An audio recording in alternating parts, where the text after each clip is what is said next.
안녕하세요. 인생 100년 나르샤TV입니다. 지난 영상에서 우리는 삶의 수도원을 찾아 마음의 평화를 얻는 지혜를 함께 나누었습니다. 내면에 귀 기울이는 용기를 낸 후 삶은 정말로 저에게 필요한 가르침들을 보내주었습니다. 오늘은 그 깨달음을 바탕으로 앞으로 나아가는 새로운 여정을 함께 시작하려고 합니다. 될 일은 된다 2부 위대한 실험이 시작되다의 첫걸음입니다. 일생의 실험. 그때까지 내면의 자유를 향한 나의 여정은 모두 명상을 중심으로 돌아갔다. 나는 깊은 평화와 고요를 한껏 맛보기 위해 명상을 통해 내면으로 들어갔다. 그것은 효과가 있었다. 어느 정도까지는 말이다. 나는 몇 시간이고 앉아서 에너지의 아름다운 흐름이 나를 위로 끌어올리는 것을 경험할 수 있었다. 하지만 내가 그토록 가고 싶어 하는 곳에 도달하기에는 아직 뚫지 못한 벽이 있었다. 게다가 자리에서 일어나 움직이기 시작하면 마음은 언제나 제자리로 되돌아왔다.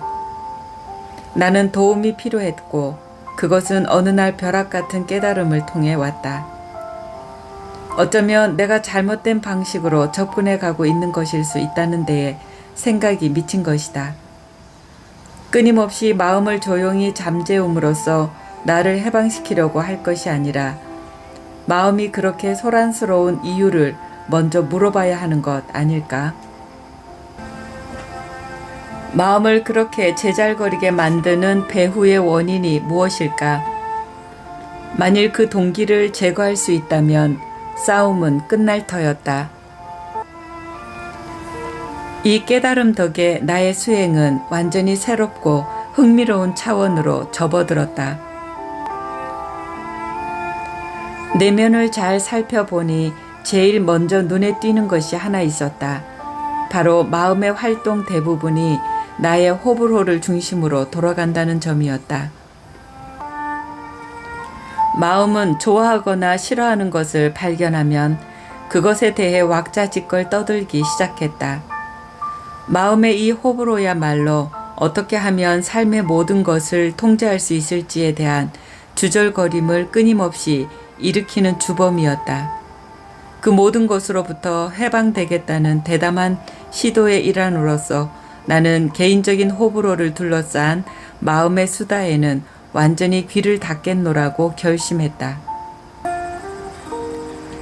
대신 삶이 자연스러운 흐름을 통해 내게 가져다 주는 것을 그대로 수용하는 데에만 의지를 발휘하리라고 마음먹었다.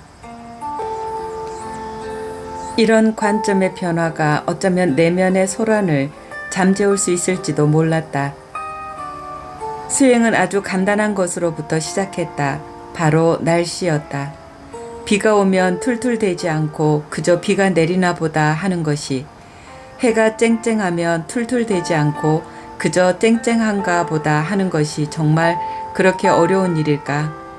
마음이 그럴 수 없다는 사실만은 확실했다. 왜 하필 오늘 비가 내리는 거지? 비는 꼭 내가 내리지 말았으면 할 때 내리더군. 다른 날 다 놔두고 왜 하필 이날이야? 이건 불공평해. 나는 이 모든 무의미한 소음을 다음 말로 대체했다. 참 아름답구나. 비가 내리네. 이런 수용 연습은 효과가 매우 강력하여 확실히 마음을 조용해지게 만드는데 일조했다. 그래서 나는 좀 더 밀고 나가 더 많은 것을 대상으로 수용 연습을 해보기로 했다. 이제부터 삶이 특정한 방향으로 펼쳐지는 것에 대해 내가 저항하고 있다면, 그리고 그 유일한 이유가 나 자신의 호불호라면 나는 그 호불호를 내려놓고 삶의 주도권을 넘기겠노라고 결심했던 것이 생생히 기억난다. 분명히 이것은 내게 미지의 영역이었다. 나는 과연 어떻게 될 것인가? 좋고 싫은 마음을 따라가지 않는다면 내게 과연 무슨 일이 일어날 것인가? 이 의문은 나를 겁먹게 하지 않았다. 오히려 나를 강렬하게 사로잡았다. 나는 삶의 주도권을 잡고 싶은 게 아니었다. 나의 자아 저 너머로 자유롭게 솟아오르고 싶었다. 나는 이것을 하나의 위대한 실험으로 바라보기 시작했다. 내면의 저항을 그저 내려놓고 삶의 흐름에 나를 맡긴다면 어떤 일이 일어날까? 실험 규칙은 매우 단순했다. 삶이 내 앞에 가져다주는 사건들을 나는 내 자아 저 너머로 데려가기 위해 온 손님처럼 대할 것. 혹여 내 개인적 자아가 불평불만을 늘어놓는다면 나는 그 상황을 기회 삼아 자아를 내려놓고 삶이 주는 것에 내맡기기로 했다. 이것이 바로 내가 내맡기기 실험이라고 부르게 된 연습의 시작이었다. 나는 이 실험이 나를 어디로 인도하는지를 똑똑히 지켜볼 준비가 되어 있었다. 미친 사람이 아니고서야 누가 이런 결심을 하겠냐고 생각할 수도 있으리라. 하지만 사실 나는 삶의 모든 것을 내맡겼을 때 얼마나 놀라운 일이 벌어질 수 있는지를 이미 어느 정도 경험한 상태였다.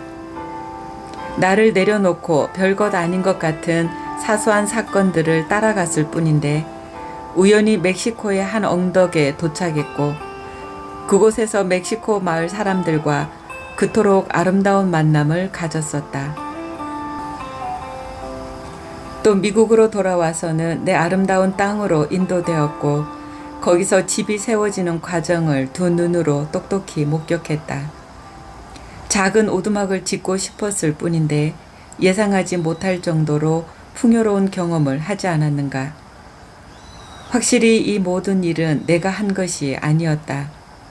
그것이 내게 일어났다. 실제로 내가 맨 처음에 마음의 저항을 내려놓지 않았더라면 그 뒤에 모든 일은 일어나지 않았을 것이다. 나는 거의 평생을 나한테 좋은 것은 내가 제일 잘 알지라는 마음으로 살아왔지만 이제는 삶 자체가 그걸 나보다 훨씬 잘 아는 것처럼 보였다. 이제 나는 모든 일은 아무렇게나 일어나는 것이 아니다라는 전제를 막판까지 시험해 볼 참이었다. 나는 과감히 뛰어들어 삶의 흐름에 몸을 맡길 준비가 되었다. 삶이 앞장선다. 삶의 흐름에 내맡긴다는 것이 대담한 행보처럼 보일 수도 있겠지만 사실 나는 삶의 어려움에 그렇게 많이 노출되어 있는 사람이 아니었다. 대부분의 시간을 고요하기 그지없는 내 땅에서 보내고 있었으니까 말이다. 하지만 단 한 가지 예외가 있었다. 자격 시험을 치르고 논문을 제출하기 전까지 난 공식적으로 대학원 소속이었다. 즉, 나는 아직 대학원 장학생 신분이었기 때문에 장학금에 대한 대가로 미시경제학이나 거시경제학 수업을 학기당 하나는 맡아서 가르쳐야 했다. 수업은 일주일에 3번씩 보통 1시간 정도 진행되었다. 오전과 정오 요가를 마치고 시내로 달려와 수업을 한 뒤 바로 집으로 되돌아가는 것이 내 패턴이었다. 그 당시 나는 같이 지내기에 편한 사람은 아니었을 것이다. 오히려 사회성 제로인 사람이었다. 수업 후 질문하는 학생이 없으면 어떻게든 사람들과의 대화에 엮이지 않으려고 안간힘을 썼다. 옷차림도 청바지에 긴 소매 데님 셔츠로 언제나 한결같았다. 머리는 올백으로 넘긴 꽁지머리였고 신발은 샌들 아니면 아예 맨발이었다. 철학과였다면 이 모양새가 그다지 극단적으로 보이지 않았을 수도 있다. 하지만 나는 보수적인 남부 지역의 경영학과에서 기초 과목을 담당하는 교수였다. 과에서 나를 용인한 것은 그저 내가 아주 유명한 선생이었고 내가 가르친 학생들이 과 시험에서 매우 좋은 성적을 거두었다는 사실 때문이었다. 내가 얼마나 상식에서 벗어난 교수였는지를 보여주는 일화가 생각난다. 당시 나의 목표는 차를 몰고 시내로 가서 강의를 하고 다시 집으로 돌아오는 일정 내내 마음을 고요한 상태로 유지하는 것이었다. 이 도전 과제를 제대로 수행하자면 하루에도 여러 번 명상 상태를 유지하는 연습을 해야 했다.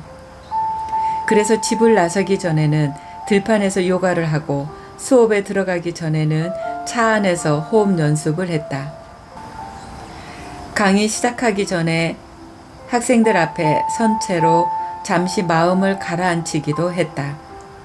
그러던 어느 날 나는 의례 그랬듯이 차를 몰고 학교로 가서 호흡 연습을 몇 번 한 뒤 학생들로 빼곡한 대강의실로 들어갔다.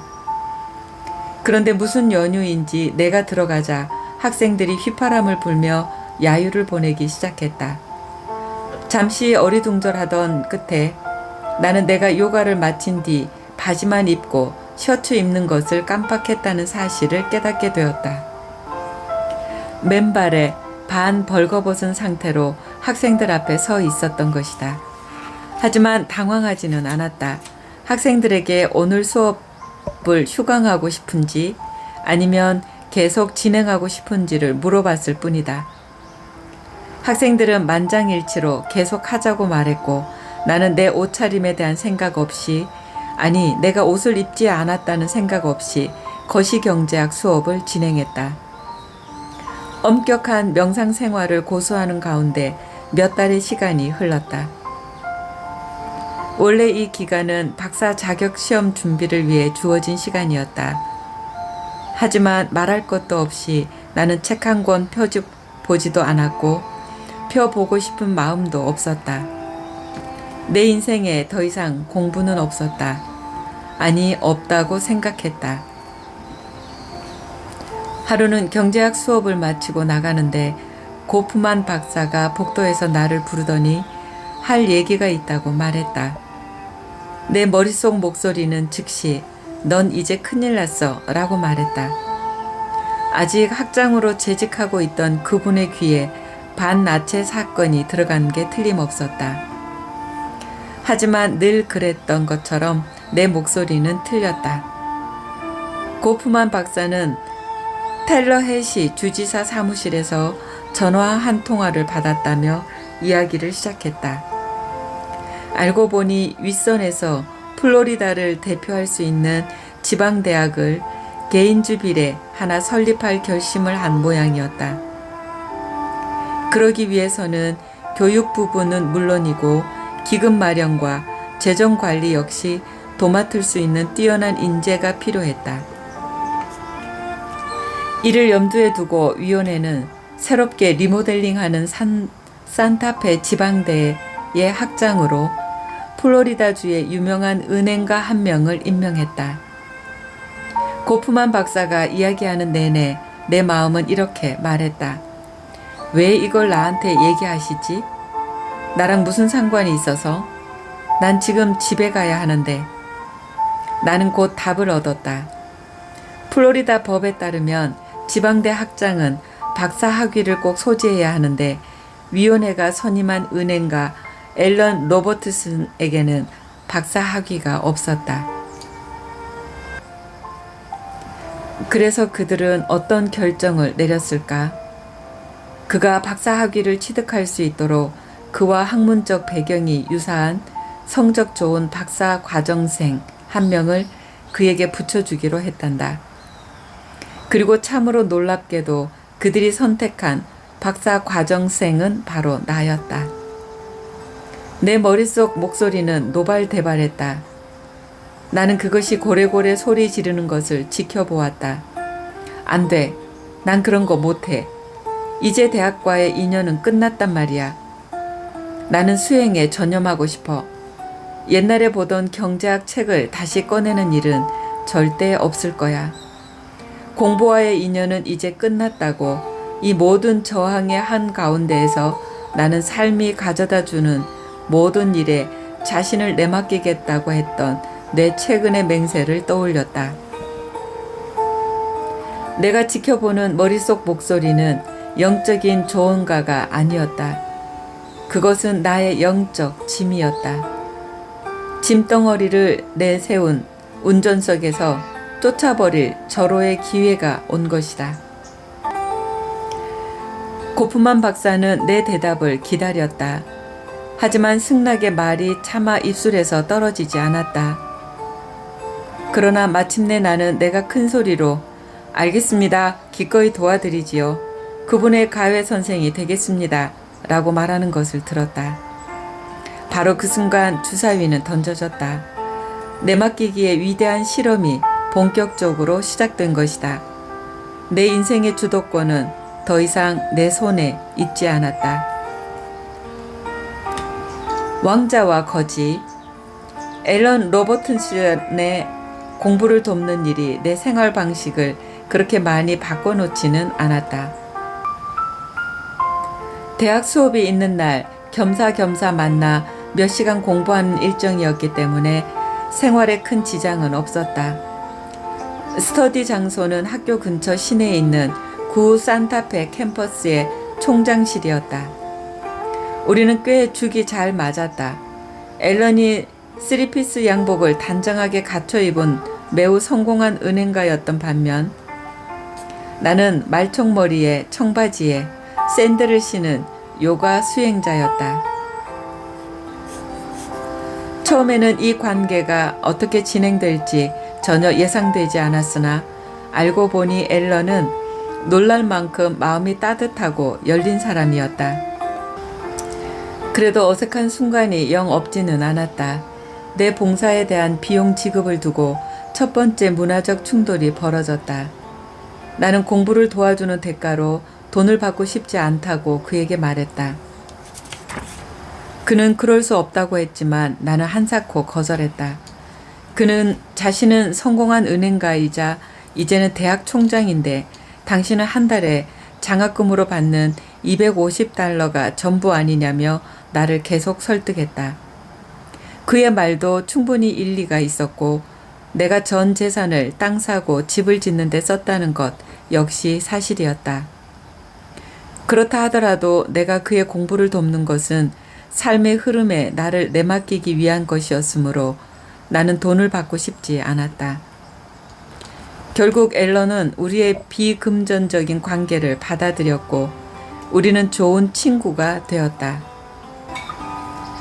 가끔 그가 내 집으로 와서 공부할 때면 함께 오랫동안 산책을 했다. 그는 내 독특한 삶의 방식에 대해 이야기 듣기를 좋아했고 나 역시 반듯한 양복 뒤에 숨은 이 특별한 만남을 만나는 것이 즐거웠다. 몇 번은 그의 부인의 저녁 식사 초대를 받아 그의 집에 가기도 했다. 나는 점점 앨런과의 관계를 삶이 선사하는 그 마법 같은 선물 중 하나로 여기기 시작했다. 물론 처음에는 저항을 하긴 했지만 말이다. 앨런이 박사 논문 자격시험을 칠 수 있을 만큼 공부가 진행되었을 때였다. 그는 나도 자격시험을 쳐보는 것이 어떻겠냐는 말로 나를 놀라게 만들었다. 나는 그럴 마음이 전혀 없었다. 특히 그와 함께 공부한 과목이 전공 과목 3개 중 2개에 불과했기 때문에 더더욱 그랬다. 하지만 나는 그의 소망에 항복했다. 나는 우리가 같이 공부한 2 과목에 대해서만 시험 신청서를 제출하고 나머지 하나는 다음을 기약하기로 했다. 그 다음이란 게 있다면 말이다. 그런데 대학에서 연락이 왔다. 행정실에서 실수로 나를 3 과목 시험에 다 접수시켰다고 말이다. 이런 상황에서 내가 무엇을 할 수 있었겠는가? 내맡기는 것 말고는. 나는 내가 3번째 시험 보는 것을 왜 그렇게 꺼려 하는지를 관찰했다. 어차피 학위를 마칠 생각이 없다면 무엇이 문제인가? 나는 그것이 사람들 앞에서 실패하는 것에 대한 두려움임을 알게 되었다.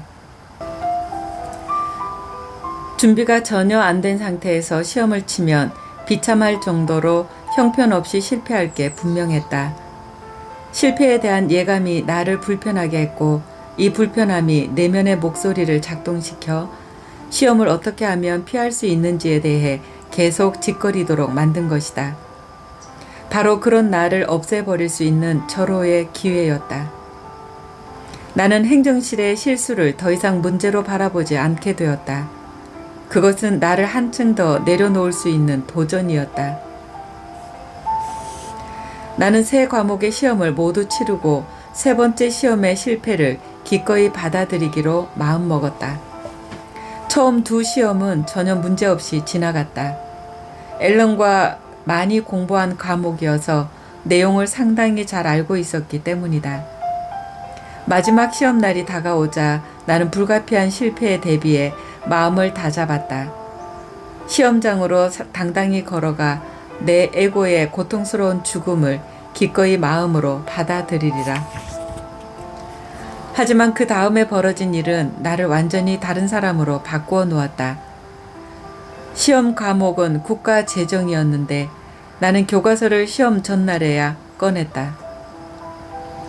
그리고는 그 큰 책을 밖으로 가지고 나가서 옆에 둔 채로 요가를 했다.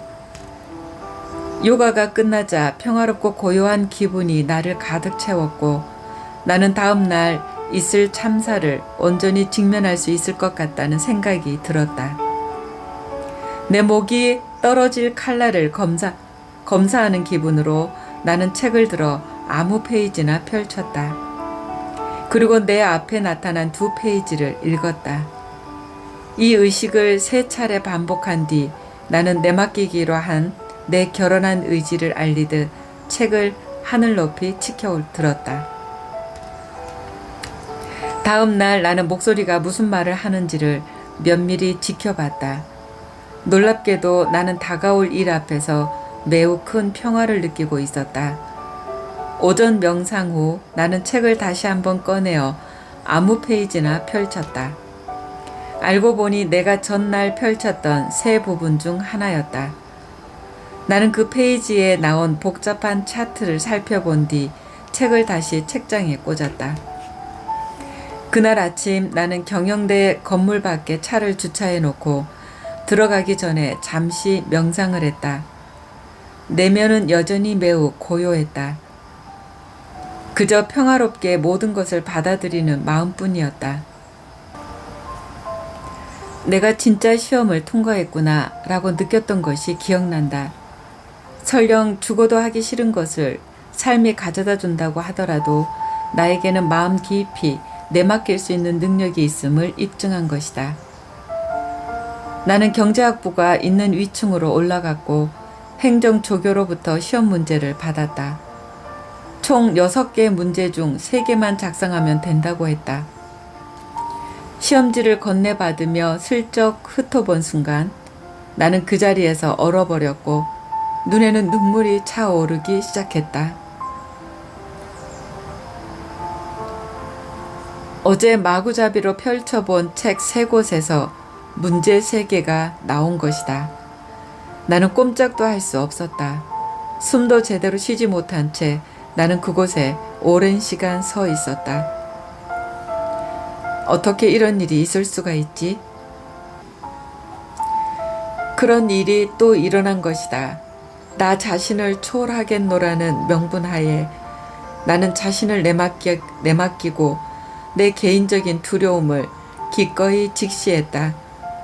그러자 따놓은 지옥으로 추락해야 할 마지막 순간에 오히려 하늘로 들어 올려진 것이다. 나는 지정된 방으로 들어가 쓰고 또 썼다. 마음에 뿌려진 영감의 씨앗은 매우 신성한 상태였다. 2번이나 펼친 곳에서 나온 차트는 그대로 그리는 것을 넘어 윤세까지 할 수 있었다.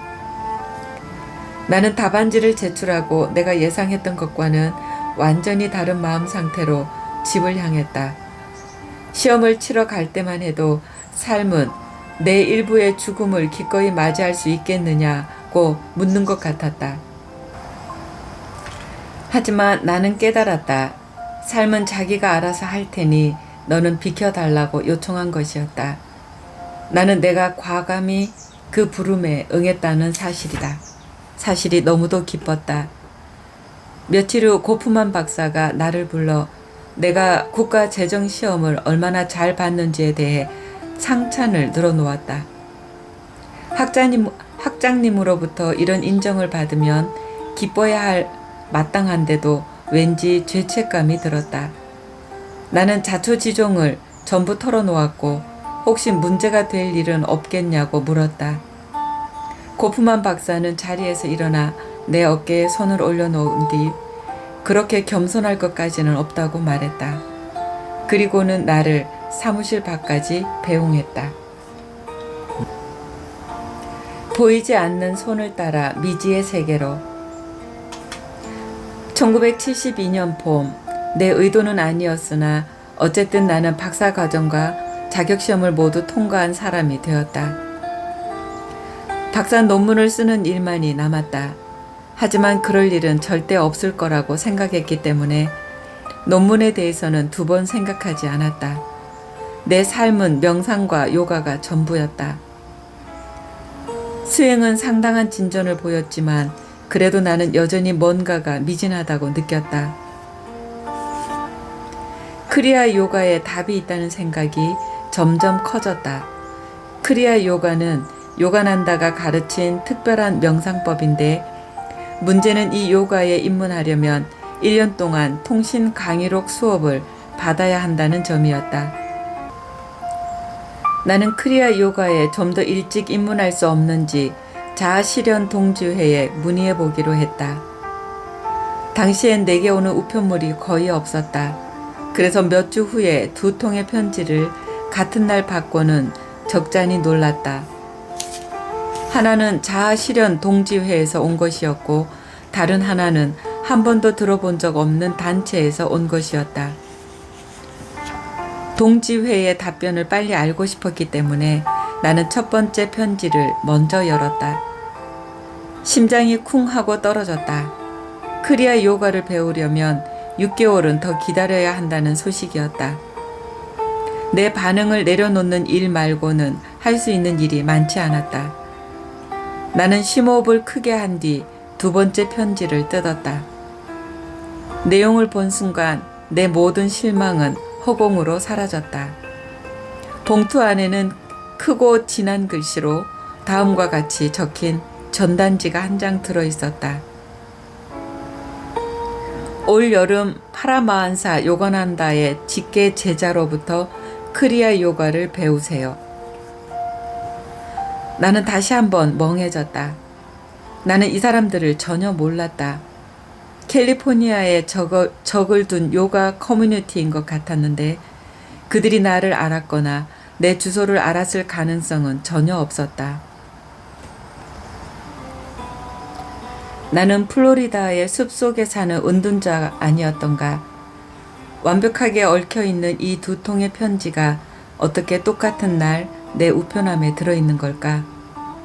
이 흥미로운 의문에 대한 답과는 별개로 그해 여름 내가 어디를 가야 하는지만은 확실해졌다. 나는 캘리포니아 북부에 위치한 영성 공동체로 갈 것이다. 이렇게 대놓고 주어지는 안내라면 어렵지 않게 따라갈 수 있다. 하지만 서쪽으로의 모험을 떠나기 전 삶의 주도권을 내맡기겠다는 내 맹세는 몇 번의 도전을 더 맞이하게 될 것이었다. 편지 사건이 있은 후 얼마 안 있어 고프만 박사가 내게 연락하여 앨런 로버트슨이 나를 찾더라고 전해주었다. 우리 두 사람 모두 시험을 통과한 이후로는 한동안 만나지 않고 있던 참이었다. 나는 그에게 연락하여 산타페 지방대학에 새 캠퍼스가 완공되었다는 소식을 들었다. 그는 개교 후 수업을 진행할 교수진을 뽑고 있는데 파트타임이라도 좋으니 내가 수업을 맡아주었으면 좋겠다고 얘기했다. 나는 입을 다물고 조용히 있었다. 나는 산타페 지방대건 어느 기관에서건 간에 학생을 가르칠 마음은 눈꼽만큼도 없었다. 내 유일한 관심은 내면에 있는 그 아름다운 장소로 녹아들 때까지 영적 수행만을 계속 늘려가는 것뿐이었다. 앨런에게 이런 내 심정을 말하려고 했지만 그는 당최 들으려 하지 않았다. 마침내 그는 이렇게 말했다. 이건 부탁이 아닐세. 자네에게 통보하는 거야. 나는 바싹 마른 입술로 내 가슴이 정말로 하기 싫어하는 말을 읊조렸다.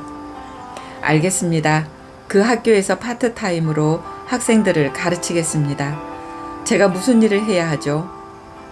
내맡김, 이 얼마나 강렬한 단어인가. 그것은 약하고 겁쟁이 같은 생각을 불러일으킬 때도 많다.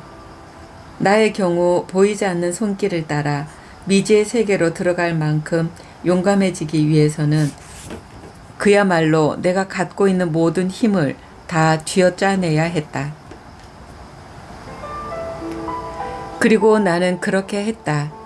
내맡겼다고 해서 내가 어디로 가고 있는지를 명료하게 알게 된 것은 아니다. 나는 삶이 나를 어디로 인도하고 있는지를 전혀 알지 못했다. 하지만 내맡긴 덕분에 한 가지 영역에서만큼은 아주 명료해졌으니 이제 내 삶을 이끄는 것은 내 개인적인 호불호가 아니라는 사실이었다. 좋고 싫은 마음이 내게 미치는 강력한 힘을 내려놓음으로써 나는 그보다 더 강력한 힘, 바로 삶 자체에다 내 삶을 내맡겼다.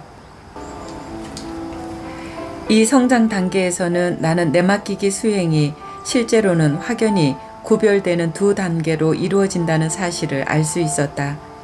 첫째, 가슴과 머리에서 형성되는 호불호 반응을 내려놓는다.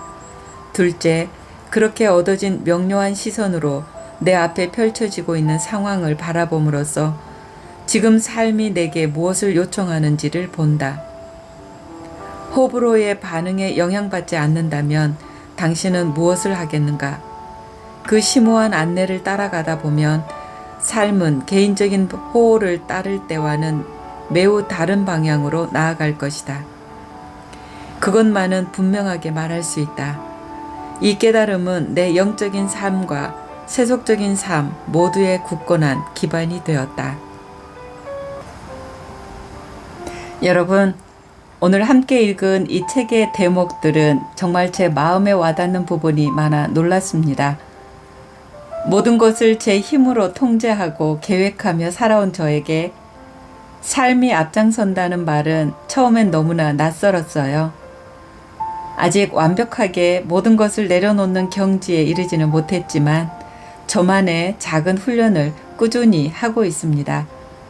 아침에 눈을 뜨면 명상하는 시간을 갖고 운전을 하다가 신호등에 멈춰 섰을 때나 잠시 시간이 빌 때면 눈을 감고 내려놓기를 연습합니다.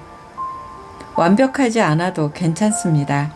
그저 나의 불안한 마음을 알아차리고 잠시 멈춰 서서 스스로에게 괜찮아 라고 말해주는 아주 작은 행동부터 시작하고 있죠. 이 책은 우리에게 말해줍니다. 우리가 거창한 위대한 실험을 시작하지 않아도 매일의 작은 실천만으로도 삶은 이미 우리를 위해 가장 좋은 길을 준비하고 있다는 것을요. 그 작은 노력들이 모여 결국 우리를 왕자의 자리에서 내려놓게 하고 보이지 않는 손을 따라가도록 용기를 줄 것입니다. 우리 모두는 지금 이 순간에도 자신만의 내려놓기 훈련을 하고 있는 위대한 실험가들입니다.